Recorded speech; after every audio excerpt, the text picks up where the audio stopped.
ஓம் சாய்ராம். ஓம் சாய்ராம். ஓம் சாய்ராம். அத்தியாயம் 3. சாய்பாபாவின் அனுமதியும் வாக்குறுதியும். அடியார்க்கு இடப்பட்ட திருப்பணிகள், பாபாவின் நிகழ்ச்சிகள், வழிகாட்டும் விளக்குகள், அவரின் தாயன்பு, ரோஹிலாவின் கதை, பாபாவின் சுவையும் அமுதமுமான மொழிகள். முந்தைய அத்தியாயத்தில் விளக்கப்பட்டபடி சாய்பாபா தமது பூரண சம்மதத்தை தெரிவித்து கூறியதாவது: சச்சரிதம் எழுதுவதை பற்றி நான் உம்முடன் முழுமையாக சம்மதிக்கிறேன். நீர் உமது கடமையை செய்யும். சிறிதளவும் அஞ்சாதீர். என் மொழிகளில் நம்பிக்கை வையும். என்னுடைய லீலைகள் எழுதப்படுமானால் அறியாமை அகலும். அவைகள் கவனத்துடனும் பக்தியுடனும் கேட்கப்படுமானால் இவ்வுலக வாழ்க்கையின் உணர்வு தணிந்து பக்தி, அன்பு ஆகியவற்றின் வலிமையான அலைகள் மேலெழும்பும். என்னுடைய லீலைகளின் ஆழத்தில் ஒருவன் முழுகுவானான். அவன் ஞானம் என்னும் விலை மதிப்பில்லாத முத்துக்களை எடுப்பான். இதை கேட்டு இந்நூல் ஆசிரியர் மிக்க மகிழ்ச்சி அடைந்தார். உடனே தன்னம்பிக்கை உடையவராயும் பயமற்றவராயும் ஆனார். இப்பணி வெற்றிகரமாக நிறைவேறியே தீர வேண்டும் என்றும் எண்ணினார். பிறகு ஷாமாவிடம் திரும்பி பாபா கூறியதாவது: ஒருவன் என் நாமத்தை அன்புடன் உச்சரிப்பானாகில் நான் அவனுடைய ஆசைகளை பூர்த்தி செய்து அவனுடைய பக்தியை அதிகப்படுத்துவேன். என் வாழ்க்கையும் செயல்களையும் ஊக்கமுடன் இசையாக பாடுவானாயின் அவனுக்கு முன்னும் பின்னும் எல்லா திக்குகளையும் சூழ்ந்திருப்பேன். என்னிடம் உள்ளத்தையும் உயிரையும் ஒப்புவித்த அடியார்கள் இந்நிகழ்ச்சிகளை கேட்டதும் இயற்கையிலேயே மகிழ்வெய்துவர். நம்பிக்கையுடன் என் லீலைகளை எவனாவது இசைப்பானாயின் அவனுக்கு எல்லையற்ற பேரின்பத்தை நல்கி என்றும் நிலைத்திருக்கும் திருப்தியை அளிப்பேன். எவன் என்னிடம் பூரண சரணாகதி அடைகிறானோ, எவன் என்னை விசுவாசத்துடன் வணங்குகிறானோ, எவன் என்னை நினைவில் இருத்தி நிரந்தரமாக தியானம் புரிகிறானோ அவனை விடுவிப்பது எனது சிறப்பியல்பாகும். என் நாமத்தை உச்சரிப்பவர், என்னை வணங்குபவர், எனது வாழ்க்கை நிகழ்ச்சிகளை பற்றி எண்ணி இவ்வாறாக என்னை நினைவில் இருத்தி இருப்பவர்கள் எங்கனம் உலகப் பொருட்கள், உணர்ச்சிகள் இவைகளில் கவனமுள்ளவர்களாக இருக்க முடியும்? சாவின் வாய் நின்று எனது அடியார்களை நான் வெளியே இழுத்து விடுவேன். எனது கதைகள் கேட்கப்பட்டால் எல்லா நோய்களும் விலகும். எனது கதைகளை மரியாதையுடன் கேட்டு அவற்றை எண்ணி தியானம் செய்து கிரகித்து கொள்ளுங்கள். இதுவே மகிழ்ச்சிக்கும் திருப்திக்குமான மார்க்கமாகும். என் அடியவர்களின் பெருமையும் அகம்பாவமும் அற்றுவிடும். கேட்பவரின் மனம் அமைதிப்படுத்தப்படும். அன்றியும் அது இதயபூர்வமும் முழுமையுமான பக்தியாயிருப்பின் மனம் உச்ச உணர்ச்சியுடன் ஒன்றாகிவிடும். சாயி சாயி என்று சாதாரணமாக ஞாபகம் ஊட்டிக்கொள்வதே பேசுவதில் கேட்பதில் உள்ள பாவங்களை தீர்க்கும். அடியவர்களுக்கு அளிக்கப்பட்ட பலதரப்பட்ட பணிகள். ஆண்டவர் வெவ்வேறு பணிகளை வெவ்வேறு அடியவர்களிடம் ஒப்புவிக்கிறார். சிலர் கோவில், மடம் ஆகியவற்றை கட்டுவதற்கும், சிலர் புண்ணிய தீர்த்தங்களுக்கு படிக்கட்டுகள் அமைப்பதற்கும் நியமிக்கப்படுகிறார்கள். சிலர் ஆண்டவன் புகழை பாட நியமிக்கப்படுகிறார்கள். சிலர் சேஷ்டனான யாத்திரைக்கு அனுப்பப்படுகிறார்கள். ஆனாலும் எனக்கு சச்சரிதம் எழுதும் வேலை ஒப்படைக்கப்பட்டது. எல்லாம் சிறிது தெரிந்து ஒன்றும் முழுமையாக தெரியாதவனை போன்ற நான் இப்பணிக்கு கொஞ்சமும் தகுதியுடையவன் அல்லன். பின்னர் ஏன் அத்தகைய கடினமான வேலையை மேற்கொள்ள வேண்டும்? எவரே சாய்பாபாவின் உண்மை வரலாற்றை எடுத்தியம்ப முடியும்? சாய்பாபாவின் அருள் ஒன்று மட்டுமே இக்கடின வேலையை நிறைவேற்ற ஊக்கம் அளிக்க முடியும். எனவே நான் எனது பேனாவை கையில் எடுத்தபோது சாய்பாபா எனது அகங்காரத்தை அகற்றிவிட்டு அவரே தமது நிகழ்ச்சிகளை எல்லாம் வரையலானார். ஆதலின் இந்நிகழ்ச்சிகளை எல்லாம் விவரிப்பதன் பெருமை அவரையே அடைகிறது, என்னை அல்ல. பிறப்பில் மறைவனாக இருப்பின் ஸ்ருதி ஸ்ரும்ரி என்ற 2 கண்கள், பார்வை அல்லது காட்சிகள் தேவையுள்ளவனாக இருந்தேன். எனவே சச்சரித்தத்தை எழுதவே இயலாத நிலையில் இருந்தேன். ஆனாலும் ஆண்டவன் அருள் ஊமையை பேச வைக்கிறது, முடவனை மலையை கடக்க செய்கிறது. அவரின் விருப்பப்படி காரியங்களை செயற்படுத்தும் தந்திரத்தை அவர் ஒருவரே அறிவார். புல்லாங்குழலோ ஹார்மோனியமோ எங்கினம் ஒலி எழுப்புகிறது என்பதை அறியா. இது அவற்றை வாசிப்பவனையே சார்ந்தது. சந்திரகாந்த கல் கசிவதும் கடல் பொங்கி எழுவதும் சந்திரோதயம் காரணமாகவே அவ்வவற்றின் தன்மையால் அல்ல. கலங்கரை விளக்கமாக பாபாவின் கதைகள். படகுக்காரர்கள் பாறைகள், அபாயங்கள் ஆகியவற்றிலிருந்து விலகி பத்திரமாக பயணம் செய்வதற்காக கடலின் பல்வேறு இடங்களில் கலங்கரை விளக்கம் கட்டப்படுகிறது. சம்சாரம் என்னும் சாகரத்தில் சாய்பாபாவின் கதைகள் அத்தகைய பயனை நல்குகின்றன. அவைகள் அமிர்தத்துக்கு சுவையூட்டுகின்றன. நமது உலகப் பாதையை மிருதுவாகவும் கடப்பதற்கு எளியதாகவும் ஆக்குகின்றன. ஞானிகளின் கதைகள் ஆசீர்வதிக்கப்பட்டவைகள். நமது செவிகளின் வழியாக உள்ளத்தினுள் புகும்போது சரீர மானம் அல்லது அகங்காரம், துவைத் உணர்ச்சி ஆகியவை மறைகின்றன. நம் உள்ளத்தில் அவைகள் தேக்கப்படுமானால் சந்தேகம் பறந்தோடும். சரீரத்தின் பெருமை உணர்ச்சி கீழே இறங்கும். ஏராளமாக விவேகம் சேகரிக்கப்படும். பாபாவின் தூய புகழை விவரிப்பதும் அதையே அன்புடன் கேட்பதும் அடியாரின் பாவங்களை அழிக்கும். கிருதயுகத்தின் ஆன்மீக பயிற்சியானது சமதமா, உள்ளம், உடல் இவற்றின் தனித்தன்மை.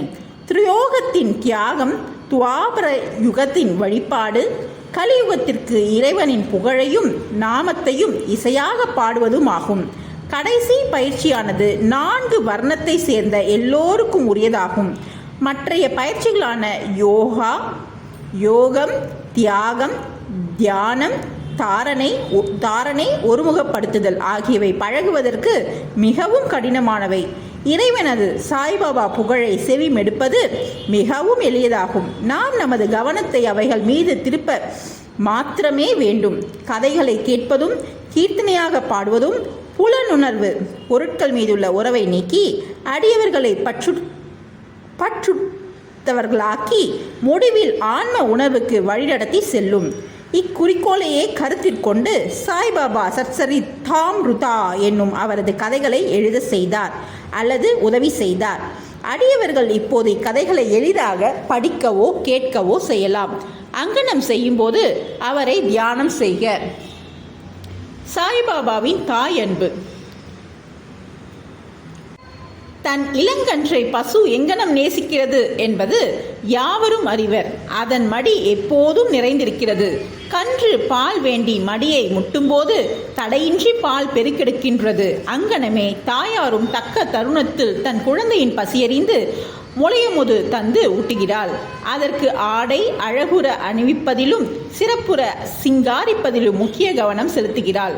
குழந்தை எதை பற்றியும் அறிவதும் இல்லை, கவலையுறுவதும் இல்லை. ஆயின் தன் குழந்தை நன்றாக உடை உடுத்தப்பட்டு அலங்கரிக்கப்பட்டிருப்பதை கண்ணூரும் தாயின் மகிழ்ச்சிக்கு ஓர் எல்லை இல்லை. தாய் அன்பு விசித்திரமானது, அசாதாரணமானது, பற்றில்லாதது, இணை இல்லாதது. தமது அடியார்களிடம் சத்குருவும் இத்தகைய தாயன்பு காண்பிக்கிறார்கள். இத்தகைய அன்பே சாய்பாபா என்னிடம் கொண்டிருந்தது. அதை பற்றிய நிகழ்ச்சி கீழ்வருமாறு. நான் அரசாங்க வேலையிலிருந்து 1916ஆம் ஆண்டில் ஓய்வு பெற்றேன். கௌரவமாக என் குடும்பத்தை நடத்துவதற்கு எனக்கு தீர்மானித்து தரப்பட்ட பென்ஷன் போதவில்லை. குரு பூர்ணிமா அன்று நான் ஷீரடிக்கு சென்றிருந்தேன்.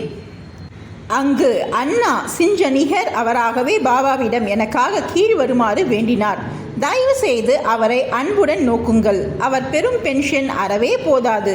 அவரது குடும்பமோ வளர்ந்து வருகிறது. அவருக்கு வேறு வேலை ஏதும் கொடுங்கள். அவரது சிந்தா உலந்தனை தீர்த்து அவரை மகிழச் செய்யுங்கள். பாபா பதிலளித்தார். அவர் வேறு ஏதாவது வேலை பெறுவார். ஆயின் இப்போது எனக்கு பணி செய்து மகிழ்ச்சியாய் இருக்க வேண்டும். அவரது உணவு எப்போதும் நிறைந்திருக்கும், ஒருபோதும் காலியாயிராது. அவர் தனது கவனம் அனைத்தையும் என்பால் திருப்பி நாத்திகர்கள், மதப்பற்று அற்றவர்கள், கொடுமையாளர்கள் இவர்களின் கூட்டுறவை தவிர்த்து எல்லோரிடமும் பணிவாகவும் அடக்கமாகவும் இருந்து உள்ளத்தாலும் உயிராலும் என்னை வணங்க வேண்டும். இதை செய்வாராகில் அவர் எல்லையற்ற பேரின்பத்தை அடைவார். எவருடைய வழிபாடு உபதேசிக்கப்பட்டு இருக்கிறதோ அந்த நான் என்பது யார் என்னும் வினாவுக்கு சாய்பாபா என்பது யார் என்னும் குறிப்பில் முன்னமே இந்நூலில் சொல்லிடப்பட்டிருக்கிறது. ரோஹிலாவின் கதை. எல்லோரையும் அரவணைக்கும் சாய்பாபாவின் அன்பை ரோஹிலாவின் கதை நமக்கு காட்டுகிறது. உயரமாகவும் வாட்ட சாட்டமாகவும் காளையை போன்ற வலிமையுடையவனாகவும் உள்ள ரோஹிலா என்பவன் ஷீரடிக்கு வந்தான். நீண்ட கஃப்னி என்னும் உடை அணிந்திருந்தான். பாபாவிடமுள்ள அன்பினால் அங்கும் தங்கியிருந்தான். இரவும் பகலும் கலிமாவை, திருக்குரானின் பாடல்கள் சப்தமாகவும் குரூரமாகவும் ஒப்பித்து அல்லாஹ் அக்பர், கடவுள் பெயர் பெரியவர் என்று கத்துவான்.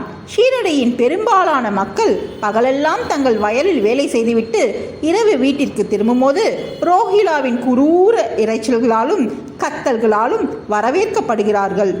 அவர்கள் தூங்க முடியாமல் மிகுந்த தொல்லையும் அசௌகரியமும் அடைந்தனர். மௌனமாக இத்தொந்தரவை சில நாட்கள் பொறுத்திருந்து அவர்களால் இனிமேல் இத்துயரம் பட முடியாது என்னும் நிலை வந்தவுடன் பாபாவை அணுகி இதை கவனித்து ரோஹிலாவின் தொந்தரவை நிறுத்தும்படி வேண்டிக் கொண்டனர். பாபா அவர்களின் வேண்டுதல்களை கவனிக்கவில்லை, மாறாக அவர்களை கடிந்தார். அவர்களை தங்கள் வேலைகளை கவனிக்கும்படி ரோஹிலாவை கவனிக்க வேண்டாம் என்று கூறினார்.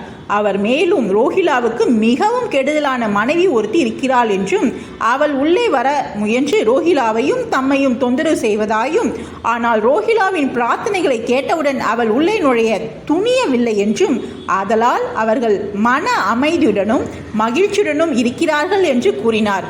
உண்மையில் ரோஹிலாவிற்கு ஒரு மனைவியும் கிடையாது. அவனுக்கு மனைவியாக பாபா குறிப்பிடப்பட்டது துர்புத்தி, அதாவது கெட்ட எண்ணங்களாகும். ஏனெனில் வேறெதை காட்டிலும் கடவுளிடம் வேண்டிக் கொள்வதிலும் முறையிட்டு பேர் இறைச்சல்கள் செய்வதையும் பாபா விரும்பினார். அவர் ரோஹிலாவின் பக்கம் இருந்து ரோஹிலாவின் இறைச்சல்களையும் கூக்குரல்களையும் பொறுத்து கொள்ளுமாறு அவை சீக்கிரம் மறைந்துவிடும் என்றும் கூறினார். பாபாவின் இனியதும் அமிர்த திணையொத்த வார்த்தைகளும். ஒரு நாள் மத்தியானம் ஆரத்தி முடித்த பிறகு அடியார்கள் தங்கள் இருப்பிடங்களுக்கு திரும்பி கொண்டிருந்தார்கள். அப்போது பாபா கீழ்கண்ட அழகான அறிவுரையை விடுத்தார். நீங்கள் எங்கு வேணாலும் இருங்கள், என்ன வேண்டுமானாலும் செய்யுங்கள், ஆனால் இதை நன்றாக ஞாபகத்தில் வைத்துக் கொள்ளுங்கள். நீங்கள் செய்வது அனைத்தும் எனக்கு தெரியும். நானே அனைவருடைய அந்தரங்க ஆட்சியாளனாக இதயத்தில் அமர்ந்திருக்கிறேன். இந்த உலகின் கண் அசையா சர்வ ஜீவராசிகளையும் அரவணைக்கிறேன். இப்பிரபஞ்சத்தின் தோற்றத்தை நானே கட்டுப்படுத்துபவன், ஆட்டுவிப்பவன். எல்லா வர்க்கங்களின் மூலமாகவே நானே, முக்குணங்களின் கூட்டுறவும் நானே எல்லா உணர்ச்சிகளையும் உந்துபவன், படைப்பவன், காப்பவன், அழிப்பவனுமாம் என்பதால் கவனத்தை திருப்புவவனை எதுவும் துன்பம் விளைவிக்காது. ஆனால் மாயை என்னை மறந்தவனை ஆட்டி உழுக்கும். எல்லா பூச்சிகள், எறும்புகள், கண்ணுக்கு தென்படுபவை, அசையக்கூடிய அசைய முடியாத உலகம் எல்லாம் என்னுடைய உடம்பு அல்லது உருவமாகும். இத்தகைய அழகான விலை மதிப்பற்ற மொழிகளை கேட்டு இனிமேல் என் குருவை தவிர வேறு யாருக்கும் நான் பணிவிடை செய்ய போவதில்லை என்று என் மனதில் நான் தீர்மானித்தேன். அண்ணா சிஞ்சனி கரிடம் பாபா விடுத்த பதில் உண்மையில் அது எனக்கானதாகும். அதாவது நான் ஒரு வேலை பெறுவேன் என்னும் என் எண்ணம் என் மனதில் சுழன்றது. நான் அங்கனம் நிகழுமா என்று எண்ணிக்கொண்டிருந்தேன். எதிர்கால நிகழ்ச்சிகளை கண்ணுறும் போது பாபாவின் வார்த்தைகள் உண்மையாயின. நான் ஒரு அரசாங்க உத்தியோகத்தை பெற்றேன், ஆனால் அது குறுகிய கால அளவுடையது. பிறகு நான் சுதந்திரம் அடைந்தேன். என் குரு சாய்பாபாவினுடைய சேவைக்கு என்னை பூரணமாக சமர்ப்பித்தேன். இவ்வத்தியாயத்தை முடிக்கும் முன்பாக பல்வேறு இடைஞ்சல்களான தூக்கம், சோம்பல், மனது அலைதல், உணர்வுகளுடன் உறவு இவற்றை விட்டொழித்துவிட்டு தங்களுடைய முழுமையும் சிதைவுமற்ற கவனத்தை சாய்பாபாவின் கதைகளுக்கு அளிக்கும்படி இந்நூலை பயில்வோரிடம் நான் வேண்டிக் கொள்கிறேன். அவர்களது அன்பு இயற்கையானதாக இருக்கட்டும். பக்தியின் ரகசியத்தை அவர்கள் அறியட்டும். மற்ற பல சாதனைகள் புரிந்து கலைப்படைய வேண்டாம். ஓர் எளிய மருந்தை அவர்கள் பற்றட்டும். அதாவது சாய்பாபாவின் கதைகளை கேட்பது. இது அவர்களின் அறியாமையை அழித்து அவர்களுக்கு முக்தி நல்கும். ஓர் உலோபி பல்வேறு இடங்களில் தங்கினாலும் தன்னுடைய புதைக்கப்பட்ட செல்வத்திலேயே சதா சிந்தனை உள்ளவனாக இருப்பதைப் போல சாய்பாபா நம் அனைவரின் உள்ளமெனும் அரியாசனத்தில் வீற்றிருக்கட்டும். அடுத்த அத்தியாயத்தில் சாய்பாபாவின் ஷீரடி விஜயத்தை பற்றி கூறுகிறேன். ஸ்ரீ சாயை பணிக. அனைவருக்கும் சாந்தி நிலவட்டும். ஓம் சாய்ராம், ஓம் சாய்ராம், ஓம் சாய்ராம், ஓம் சாய்ராம். இப்போ மூன்றாவது அத்தியாயத்தை படித்தாங்க. அந்த மூன்றாவது அத்தியாயத்தில் ஹேமத் பாபாவினுடைய முழு சம்மதத்தோட இந்த சச்சரிதத்தை எழுத ஆரம்பிச்சிட்டாருன்றது தெரியுது. அவர் எல்லா வித ஊக்கத்தையும் கொடுத்து துணையாக அவருக்கு இருந்த அந்த சச்சரிதத்தை எழுதுறதுக்கு ரொம்ப உதவியாக இருந்தார். அதே நேரத்தில் அவருக்கு வந்து பணப்பற்றாக்குறை ஏற்பட்டது. அரசாங்க உத்தியோகம் செய்தாலும் குடும்பத்தை காப்பதற்கு ஏற்ற வருமானம் இல்லைன்னு ஒரு நண்பர் மூலம் பாபாவுக்கு சொல்லப்பட்டது. பாபா உடனே என்ன பண்ணார், வந்து அவருக்கு எல்லாமே கிடைக்கும், உணவுலேருந்து உடையிலேருந்து எல்லாமே அவர் வந்து பிற்காலத்தில் வருங்காலத்தில் அவர் அடைவார், நீங்கள் எந்த வித கவலையும் அவர் பட வேணாம் அப்படின்னு அவருக்கு வந்து ஒரு ஆறுதல் மொழியை சொல்லி அனுப்பிச்சார். அதன் பிரகாரமே அவங்க வந்து சரி பாபா சொல்லிட்டாருன்னு இருந்தாங்க. இதே நேரத்தில் ஒரு உயரமான ஒரு ரோஹித்ன்ற ஒருத்தர் வந்து அந்த சீரடிக்கு வந்து இரவானா கத்தி சாமியை கும்பிட்டு வந்து அல்லாஹ் அவர் தான் பெரியவர், குரான் படிக்கிறதும் அப்படியே இருந்தார். இதை பார்த்து அங்கே இருந்த மக்கள்லாம் விவசாயம் செய்துட்டு வந்து ராத்திரியில் தூங்கிறதுக்கு முடியாமல் ரொம்ப தவிச்சாங்க. சில நாள் எப்படியோ பொறுத்துன்னு வந்தாங்க. அப்புறம் கடைசியாக என்ன பண்ணாங்க, பாபா கிட்ட போய் முறையிட்டாங்க. ஆனால் பாபா என்ன சொல்லிட்டாரு, அவர் அந்த மாதிரி கும்பிட்றது தான் நல்லது, அவனுடைய மனைவி வந்து அவர்கிட்ட வராமல் இருக்கிறாங்க, என்னையும் அவரையும் அந்த கத்தி அவருக்கு கும்பிட்றாரு அதுதான் காப்பாற்றுதுன்னு அவங்கக்கிட்ட சொல்லி நீங்கள் உங்கள் வேலையை போய் பாருங்கள். அவர் அப்படியே இறைவரை வந்து கடவுளை வந்து கும்பிடணும்னு சொன்னார். ஆனால் மனைவின்னு அவர் சொன்னது அந்த துர்குணத்தை வந்து அவர் சொன்னாருன்றது அப்போ தான் ஜனங்களுக்கு புரிஞ்சுது. பாபா வந்து எப்போவுமே நல்ல மொழிகள் எல்லாருடைய மனதிலும் வந்து அவர் குடியிருக்கிறதால அவர் வந்து உபதேசம் பண்ணுறாரு. என்னன்னா, நான் தான் எல்லாம், உங்களுக்கு எல்லா விதத்திலையும் நான் வந்து உங்களுக்கு உதவி செய்வேன். பாபா என்ன சொல்கிறாருன்னா, நான் தான் எல்லாம், உங்கள் மனசில் நான் சிம்மாசனத்தில் அமர்ந்திருக்கிறேன், நீங்கள் நல்லது செய்கிறீங்க கெட்டது செய்கிறீங்க, உங்கள் ஒவ்வொரு வேலையிலையும் பணியிலும் உங்களுடைய இன்ப துன்பங்கள்லாம் நான் பார்த்துக்கிட்டே இருக்கேன். வந்து எல்லாருமே இறைவனை வந்து வணங்கணுன்றது இந்த அத்தியாயத்தின் மூலம் நம்மளுக்கு தெரியுது.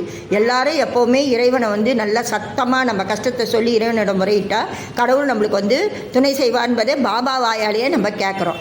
அதனால் நம்ம எல்லாரும் கடவுளை வணங்கணும். இன்னும் வர அத்தியாயங்களில் பாபாவினுடைய இன்னும் நிறைய அவர் புரிந்த எல்லா அதிசயங்களும் நம்மளுக்கு சொல்லுவாங்க. அதை நம்ம கேட்டு பாபாவை நம்ம என்றைக்கும் கடவுளாக நினச்சி வணங்கணுன்றது நம்ம வந்து ஏற்றுக்கணும். சாய்ராம். ஓம் சாய்ராம். ஓம் சாய்ராம். ஓம் சாய்.